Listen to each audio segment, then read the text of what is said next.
Olá, queridos irmãos cristãos eleitos. Vamos então à fixação dessa matéria. Os 5 solas da Reforma Protestante. Entenda quais são os solas e a sua importância. No dia 31 de outubro de 1517, Martinho Lutero enviou as suas 95 teses para o arcebispo de Mainz, dando início a um dos eventos mais importantes da história da Igreja, a Reforma Protestante. Lutero, que era um monge da Igreja Católica, se levantou após notar que os dogmas da instituição na época eram opostos aos ensinamentos bíblicos. A Reforma então marca um movimento focado em trazer a centralidade bíblica de volta para a Igreja. De todas as novas proposições teológicas que os cristãos protestantes adotaram em oposição à Igreja Católica, 5 pilares foram destacados como a essência da Reforma. Essas doutrinas se popularizaram como os 5 solas da Reforma Protestante. Neste conteúdo vamos entender o que são e quais são os solas. O que são os 5 solas? Os 5 solas da Reforma Protestante são proposições teológicas que sintetizam os principais pensamentos dos reformadores. Os solas são os principais pontos de oposição da teologia reformada contra os ensinos da Igreja Católica. Todos eles são frases no latim e o termo sola significa somente. Assim temos os 5 solas da Reforma, são eles: sola scriptura igual somente a Escritura. Solus Christus igual somente Cristo. Sola gratia igual só a graça. Sola fide igual só a fé. Soli deu glória igual somente a Deus a glória. Apesar de serem os grandes pilares da Reforma, os termos não surgiram naquela época, mas vieram de teólogos e estudiosos posteriores. Embora não se saiba exatamente quando surgiram, de fato, quando analisamos os pensamentos dos reformadores, são eles os principais que nortearam a Reforma e se opuseram aos ensinamentos católicos. Vamos entender então o que cada um desses solas significa. Sola Scriptura. Reafirmamos a Escritura inerrante, como fonte única de revelação divina escrita, única para constranger a consciência. A Bíblia sozinha ensina tudo o que é necessário para nossa salvação do pecado, e é o padrão pelo qual todo comportamento cristão deve ser avaliado. Negamos que qualquer credo, concílio ou indivíduo possa constranger a consciência de um crente, que o Espírito Santo fale independentemente de, ou contrariando, o que está exposto na Bíblia, ou que a experiência pessoal possa ser veículo de revelação. A institucionalização da Igreja Católica, decorrente à queda do Império Romano, enraizou o ensinamento da revelação continuada, que equiparava a soberania eclesial às Escrituras. Os reformadores, em contrapartida, rejeitaram a autoridade divina do Papa e a confiança exclusiva nas tradições sagradas. Logo, repeliram qualquer forma de contradição à Bíblia, para que retornasse a seu lugar central como regra única de fé e prática. Analisando a Bíblia como um todo, é evidente que as Escrituras apresentam-se como sendo a revelação de Deus e, de tal forma, a autoridade suprema no que diz respeito a doutrinas, hábitos cotidianos e decisões pessoais. A vontade de Deus é expressa por intermédio da lei, inicialmente confiada a Moisés e transmitida ao povo acampado no Sinai. No decorrer do Antigo Testamento, juízes, profetas e reis clamavam um retorno à palavra de Deus e ao consequente reavivamento espiritual acarretado pela obediência. Se o próprio Jesus citava as Escrituras como base para suas ações, por que deveria ser diferente com os cristãos modernos? Em virtude da Reforma, da invenção da prensa e do trabalho de homens como Lutero, a Bíblia foi traduzida do latim para o alemão, francês e inglês, dentre outros idiomas, viabilizando assim seu acesso ao alcance popular. Para saber mais sobre este sola, confira o nosso conteúdo completo sobre o Sola Scriptura. Solus Christus. Reafirmamos que nossa salvação é realizada unicamente pela obra mediatória do Cristo histórico.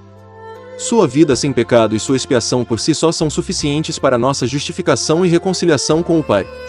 Negamos que o Evangelho esteja sendo pregado se a obra substitutiva de Cristo não estiver sendo declarada e a fé em Cristo e sua obra não estiver sendo invocada.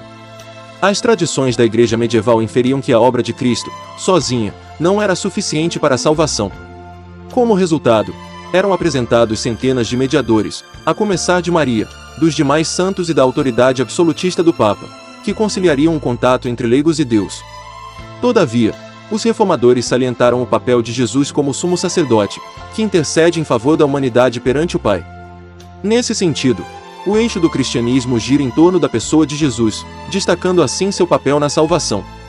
Em virtude de sua encarnação, o Messias consumou o mais exímio sacrifício, ao residir e padecer na terra como Deus e homem, simultaneamente. Desse modo, é o justo e único mediador, expiador e redentor dos perdidos. Visto que somente Cristo é o verdadeiro e perfeito mediador, toda a raça humana se equipara diante do Senhor, igualmente perversa e destituída da graça. Sob o mesmo ponto de vista, todo protestante também tem capacidade de julgar segundo as Escrituras, e de rejeitar todo ensino contraditório, praticando assim o sacerdócio universal, sistematizado por Lutero. Sola gratia. Reafirmamos que na salvação somos resgatados da ira de Deus unicamente pela sua graça. A obra sobrenatural do Espírito Santo é que nos leva a Cristo, soltando-nos de nossa servidão ao pecado e erguendo-nos da morte espiritual à vida espiritual. Negamos que a salvação seja em qualquer sentido obra humana. Os métodos, técnicas ou estratégias humanas por si só não podem realizar essa transformação. A fé não é produzida pela nossa natureza não regenerada. A partir do século XI, a comercialização da fé cristã foi intensificada pelo papado, mediante as procissões, peregrinações e indulgências. Tal prática prometia amenizar ou extinguir o tempo de penitência dos devotos no purgatório. Contudo, ao enfatizar o ensino do sola gratia, os reformadores pretendiam refutar o parecer comum de que a salvação dava-se pela obra de Cristo somada à obra meritória dos homens. Ao entender o estado de miséria humana diante de Deus, compreende-se que não há nada que se possa fazer para conquistar o favor divino. Trata-se da doutrina da depravação total, em que o homem não regenerado é absolutamente escravo do pecado, e, como consequência, totalmente inapto de exercer sua própria vontade livremente para salvar-se. O homem é salvo porque é incapaz de obter a salvação por si mesmo. No entanto, a humanidade sempre se sentiu desconfortável em saber que sua redenção depende exclusivamente de Deus, que a concede graciosamente, não por mérito. Desse modo, a verdadeira expressão da fé cristã sobreleva a graça como base e razão da salvação. Sola fide. Reafirmamos que a justificação é somente pela graça, somente por intermédio da fé, somente por causa de Cristo. Na justificação, a retidão de Cristo nos é imputada como o único meio possível de satisfazer a perfeita justiça de Deus. Negamos que a justificação se baseie em qualquer mérito que em nós possa ser achado, ou com base numa infusão da justiça de Cristo em nós, ou que uma instituição que reivindique ser igreja, mas negue ou condene sola fide possa ser reconhecida como igreja legítima. Ao redescobrir e autentificar que o justo vive pela fé, o frade Martinho Lutero desmentiu um grande dogma da Igreja Católica, que trazia o homem como colaborador e cooperador de sua salvação. Logo, favoreceu o fundamento de que ninguém é salvo pelas obras que pratica, mas sim pela obra de Deus, por intermédio de seu Filho. Portanto, pode-se proclamar que a salvação é recebida mediante a fé. Compreende-se que fé é a certeza de coisas que se esperam e a convicção de fatos que se não veem. Hebreus 11 verso 1. Trata-se da decisão humana em receber de Deus capacidade sobrenatural, através do novo nascimento, de modo a reconhecer sua insuficiência de justiça e a obra de Cristo na salvação. Jesus cumpriu perfeitamente a lei para que, ao comprovar-se justo, entregasse sua justiça aos homens, que por meio da fé, se apropriam dela. Assim sendo, para apropriar-se da oferta de reconciliação com Deus, basta reconhecer que a salvação é um presente gratuito para todos que o aceitarem, em conformidade com a doutrina da justificação pela graça, mediante a fé. Só lhe deu glória. Reafirmamos que, como a salvação é de Deus e realizada por Deus, ela é para a glória de Deus e devemos glorificá-lo sempre. Devemos viver nossa vida inteira perante a face de Deus, sob a autoridade de Deus, e para sua glória somente. Negamos que possamos apropriadamente glorificar a Deus se nosso culto for confundido com entretenimento, se negligenciarmos ou a lei ou o evangelho em nossa pregação, ou se permitirmos que o afeiçoamento próprio, a autoestima e a autorrealização se tornem opções alternativas ao evangelho. O Catecismo Maior de Westminster, redigido em 1648 na Inglaterra, averigou que o fim supremo e principal do homem é glorificar a Deus e alegrar-se nele para sempre, ratificando assim a ênfase reformadora de que o sentido da vida não se resume à existência humana. Deus criou o homem de tal maneira que seu propósito principal convirja a adoração e o louvor a ele. Como consequência, jamais poderia reduzir sua vida a outra coisa, que não a grandiosidade do Senhor. No entanto, a natureza pecaminosa da raça humana conduz ao mal e à tentativa de outorgar para si a glória divina, cometendo então um lapso análogo ao de Satanás. Deus não reparte os méritos da salvação ou de sua glória.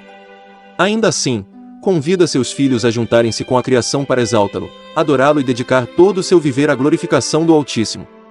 Igreja reformada, sempre se reformando. Vimos quais são os 5 solas da Reforma Protestante. Eles são não somente a base da Reforma, mas devem ser as bases do nosso cristianismo. Devemos nos voltar aos solas e repensar se vivemos um cristianismo centrado nas Escrituras e naquilo que elas nos revelam. O lema da Reforma era a Igreja Reformada, sempre se reformando, Devemos sempre nos voltar às Escrituras e certificar que o nosso cristianismo está centrado na boa, agradável e perfeita vontade de Deus. Para você, qual o sola mais impactou a sua fé e te trouxe a centralidade do Evangelho? Não deixe de compartilhar com a gente nos comentários. Não se esqueça de inscrever-se no canal Teologia Reformada, ative o sininho para ser informado de novos conteúdos, deixe seu like. Compartilhe também em suas redes sociais. Amém. Deus abençoe a todos em nome do nosso Senhor Jesus Cristo.